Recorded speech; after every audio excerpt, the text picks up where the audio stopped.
Hey everybody, welcome back to another episode of Extra Time, the U.S. Men's National Team Soccer Podcast. I am Tim. Today I am joined by no one. I am just here with myself, and we're going to talk about the Gold Cup, some key takeaways. We're going to give a look at the overall tournament now that it has concluded with Mexico taking down the Gold Cup.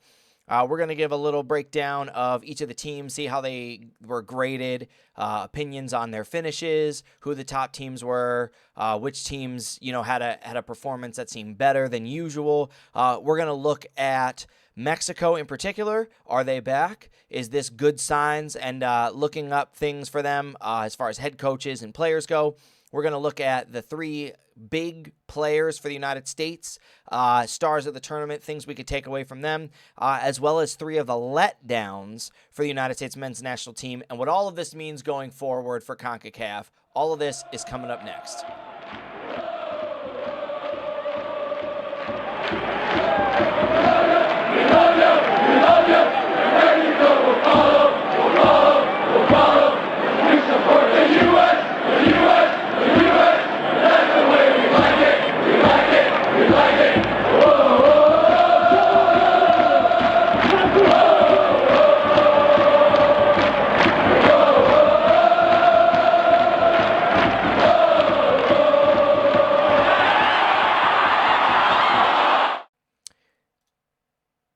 So Mexico takes down the Gold Cup.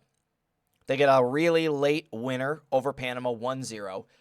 Quality game. I would say the game went pretty close to the way that I was expecting it to go, with Mexico not necessarily like dominating Panama, but outperforming them, especially on the levels that we thought Mexico was going to do. Most of the possession in their half in the final third. Yes, in the first half, Panama saw moments where they had more possession. They even saw overall possession at a greater level throughout parts of the first half and parts of the second half. But the reality is, what were you doing with the ball? What did possession really look like? And for the most part, Panama wasn't generating a lot of chances with that, whereas we saw Mexico being very, very dangerous when they were on the ball. A really unfortunate first goal to get taken away. VAR going all the way back to the beginning of the play and noticing that he was in fact offsides. So as far as Mexico goes, I think this is a good sign for them. The Gold Cup is by no means a ridiculous tournament. While for each of the teams and each of the countries, there's different standards and different calibers of players that we saw getting played. For big clubs and big teams like Mexico, like the United States, like Canada, you need to be able to show the success of your entire program, even with some, you're not A-string guys. So when you're looking at the strengths of countries and the depth that they have and the academy strength and all of those things, you have to be able to win tournaments going deep in your roster, even if it's, B team, C team, all the way down through that stretch. So when I looked at teams like Canada playing kind of like a B squad, right? We noticed a couple of their top guys not there.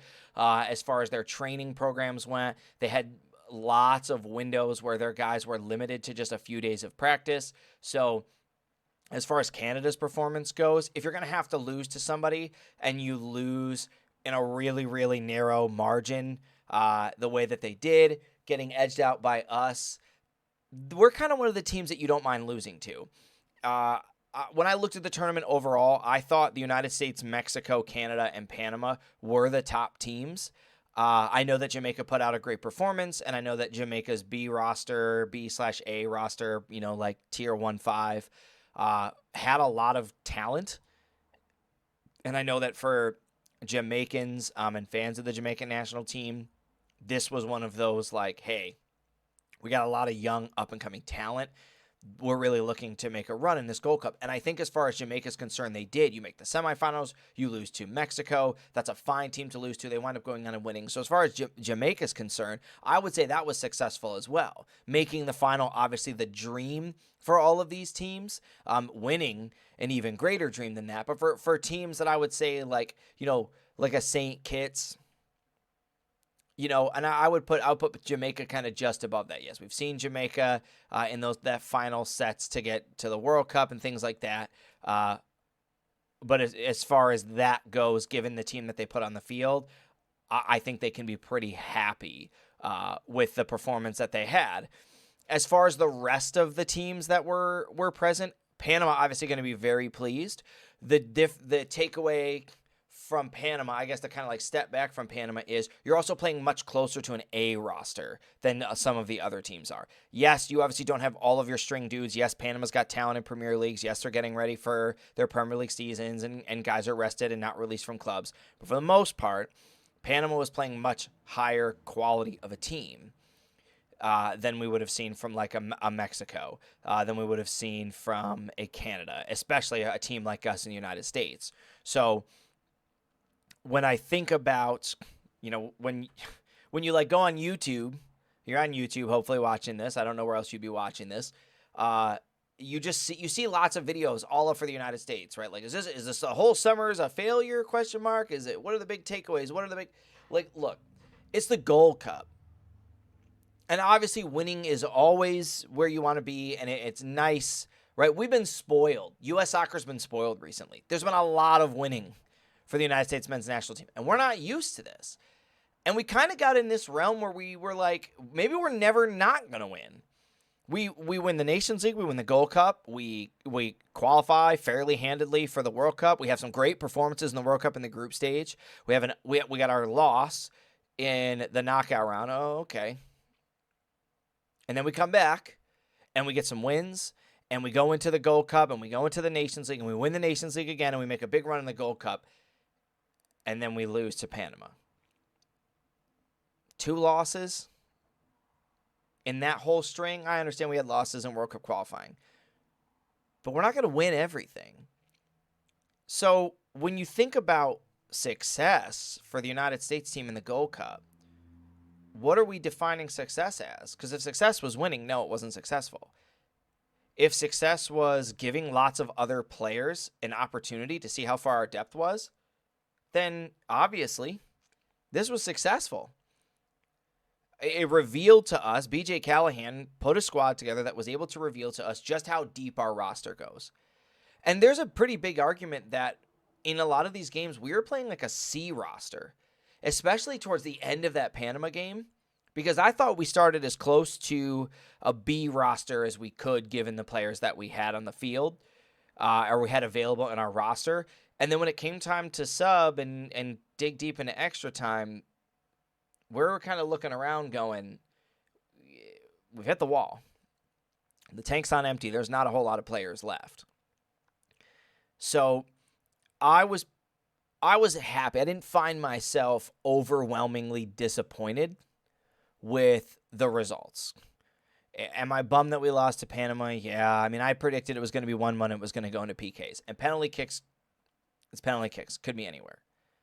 Right? That's kind of the double-edged sword of penalty kicks is it allows teams like the United States to punch up in matchups where we've been dominated, and it also allows other teams to punch up against us. Now, I don't think Panama had been dominated by any means. I thought the game was pretty even.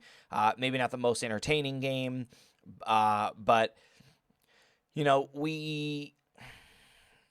I don't really want to say like we had like our fair share of chances, but the game was pretty evenly matched. Right? It was kind of dull and dreary on both sides. It picked up a lot in extra time. We saw the goals. Jesus Ferreira had an absolute screamer there. Just a beautiful goal. I was comparing it to the free kick goal that Mexico had in their semifinals, just because I thought both goals were just beautiful. So can we be pleased? Sure. I think we're pleased at what the Gold Cup gave to us. I think a lot of the criticism starts to happen when you take the next step, right? When we take ourselves out of the Gold Cup and we start to look down the road and we think what's happening next, and we look at the players that we just had and we go, okay, I now need to take these guys and I need to mesh them with our young studs, this World Cup roster. We have a couple head scratchers. We had moments where we were impressed. We had moments where we thought, yeah, you know what? Some of these guys can compete. But now we're ending on sort of this kind of awkward low note. And we're looking at the guys on the squad, and you might be thinking, man, can any of these guys step up and compete? And so my first statement about that is, all of our rosters are young. And our players are all competing sort of in the same group. It's not like we have a bunch of 24 to 28-year-olds and they're trying to get replaced by 19 to 21-year-olds. Well, it's pretty straightforward. You got your older set who's going to play through. I just keep getting something in my eye. This is wild. I had dog hair everywhere. You got your younger players who are getting mentored, who are in the shadows in the spot, to move themselves up. We have a pretty blended set of guys from about 19 to 24. And they're all in about a cycle and a half apart. So you're awkwardly not really replacing anybody because for a lot of them, they're playing in the same cycle group. They're going to phase out at the same time, right? When this next World Cup rolls around, right? And your 19-year-olds are 22, 21, 22.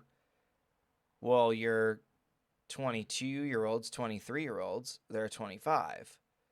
So you have 25 and 26. Well, the 25 and 26-year-olds, they're going to be 29, 28, 29. They're kind of on the tail end of that next World Cup. And your 22-year-olds, they're 26. So they're kind of on the tail end. Neither one of them has a shot at playing the next one because you're either deep in your 30s or hitting 30. So they're in that like cycle and a half sort of stage. And so as far as the players that we had,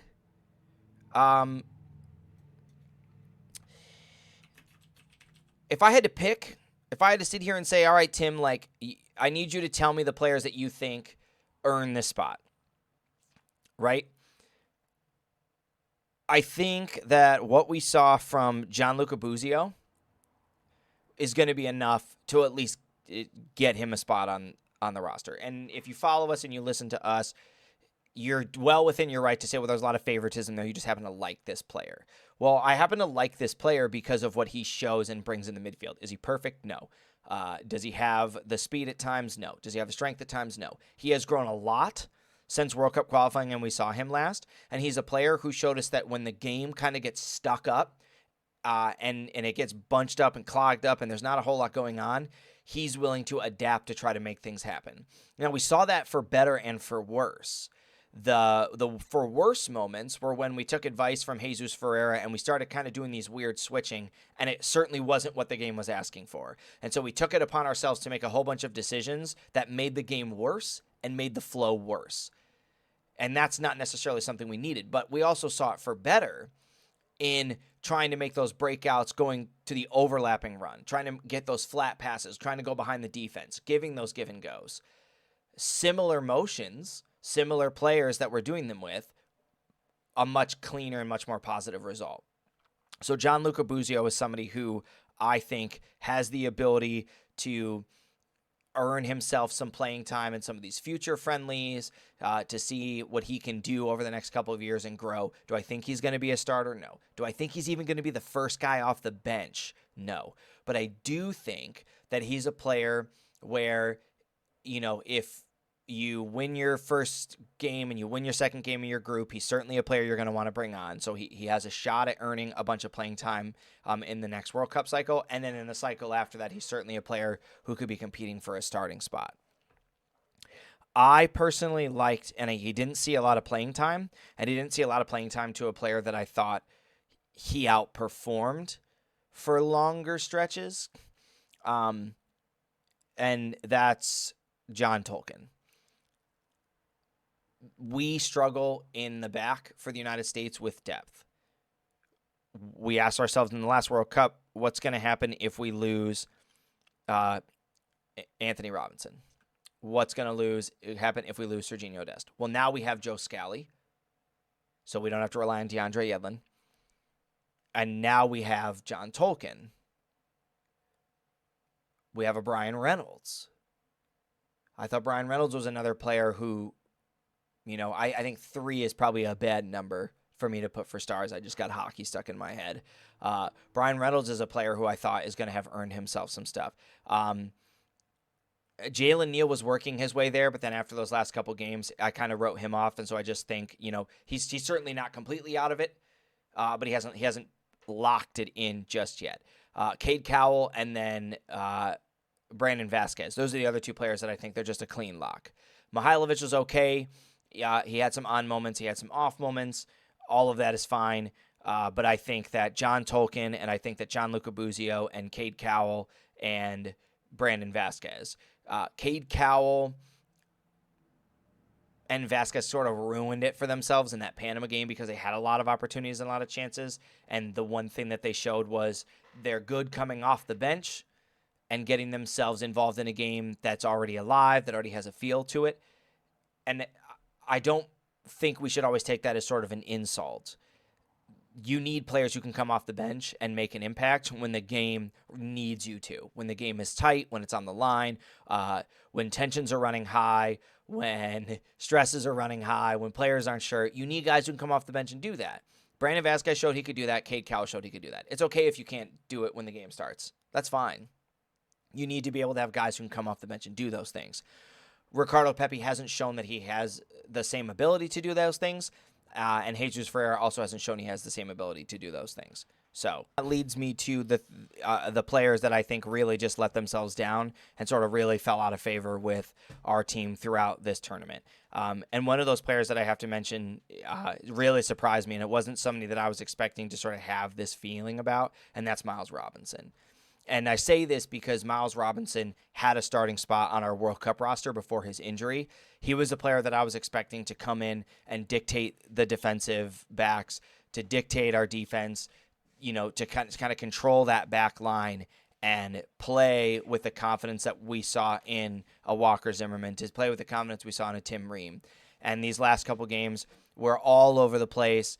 He doesn't really feel like he's settled into any kind of a rhythm. He felt like he wasn't sure how to conduct the rest of the back line. He wasn't even sure how to conduct himself at moments in the game. And so I just thought like that was super confusing to me, that we had a player who had that much experience and that much veteranship and could have potentially worked himself out of the MLS to really showing that he's just got a long way to go.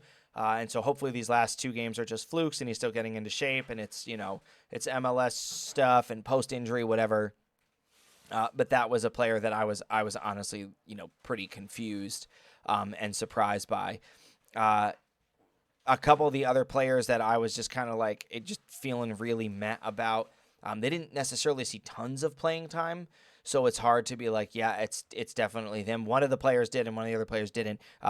Aiden Morris, I know he's a lot younger, and I know that he didn't get a lot of playing time for that particular reason, but he's somebody who, if I do give you more shots starting or coming in off the bench, you're going to have to show me probably way more than you're able to show me for me to be convinced that you're somebody who can stay in and stay after it. And then the other player is a player who played a lot, and he got a lot of praise from the media, from other content creators, and that was James Sands. And maybe it's just me. Maybe I just have a personal bias against James Sands. I wasn't really pleased or thrilled with anything that he was doing. I know he was praised for being tenacious and making tackles throughout the midfield and tracking back. I thought when he had the ball, it was sloppy and uncontrolled at best. I didn't really felt like we had any chances coming off of him. I felt like we were out of position defensively. And so, yeah, we saw a lot of hustle, but to me, it was like a misplaced hustle. We're hustling because we weren't where we were supposed to be in the first place. We're throwing wild tackles because we weren't in the position we needed to be in the first place. Maybe some of that was because of the other defensive players that were with him. Maybe some of that was just, mixed up combinations with the team, bad coaching tactics, whatever it was. But either way, he's just somebody who I wasn't particularly impressed with, and if I had the options going forward, he wouldn't be somebody that I was considering, especially with how deep our midfield is. And maybe that's an unfair shot against him, but our midfield has that depth, and our midfield is very strong. We have one of the best midfields in the world. It is going to take a lot to convince me that there is a player who can fit in that mold and who can jump in and say, like, yes, I have what it takes to play with the caliber of players that the United States has in the midfield. So overall, do I think this this Gold Cup was successful for us. I think it was a successful Gold Cup. I think we saw the things that we needed to see. I think we had a lot of players get the opportunity to show what they can do, and we had some emotional moments. It was exciting to watch. Regardless of some of the results, it was exciting. And to watch the United States come back and tie the game and then win on penalty kicks, to watch the United States go down and come, to go up. And there was a lot of drama. There was a lot of excitement. And so that was something that as a USA fan, I was excited about. It can be stressful, and it can be kind of like, oh man, we really got to do this again. Like, my heart can't handle it. But when you think about the entertainment factor of watching your team and being invested in it, if you are a USA Soccer fan, you are emotionally invested in these games. And there's not really any better place to be as a fan than emotionally invested, especially in a group of guys like this. So, I'm not beating myself up too much, and I don't think the players should be beating themselves up. I don't think it's fair to criticize BJ Callahan for any of those things. I thought he did very well given the players that he had, and I don't think we really started to see anything strange until after the announcement that Greg was coming back. That's when we started to kind of see these weird formational changes and these weird tactics things. Maybe it's a little conspiracy thing that, Greg's got his hands back in the fruit bowl sort of deal and moving things around. But for the most part, I think BJ did fine. I think he did actually, he did all the stuff that he needed to do with our players. And I think it's really important for us to remember we already played a Nations League with our A team, and we won handedly, very handedly, over some of the best teams in CONCACAF. Let's not be discouraged that our C team barely didn't make the final. I think if we were playing our A squad, I think it would have been another just absolute thwomping of everybody that was out there. Well, that's going to conclude our Gold Cup coverage. The United States is going to get back in action with some friendlies in September, and then another set of friendlies, I believe, October, November, where we're going to be playing like Uzbekistan and somebody else, and then we're going to see Ghana and Germany, and those are all going to be stateside games. We are working into holding the Copa America. That's going to be over here in the United States, and then kicking off this Friday, the United States Women's World Cup. The United States is going to play Vietnam. Games are going to be wild because it's over in New Zealand and Australia. So we are going to see games at 9 p.m. We're going to see games at 1 a.m., at 3 a.m., and 5 a.m., I believe. So the games are going to kind of be just all over the place. We want you to tune in later this week. We are going to be giving our predictions for all of the groups. Same thing we did with the Men's World Cup. Give you who we think is going to win. Give you who we think is going to be the dark horses for the tournament. And just kind of give our predictions out there. And then, just like we did with the Men's World Cup, we're going to be covering the entire Women's World Cup, all the games, all the breakdowns, all the stats. It's all going to be right here. We appreciate you guys tuning in. Go ahead, hit that like button, hit that subscribe button if you're enjoying this content. Share this video, and we will catch you guys next time.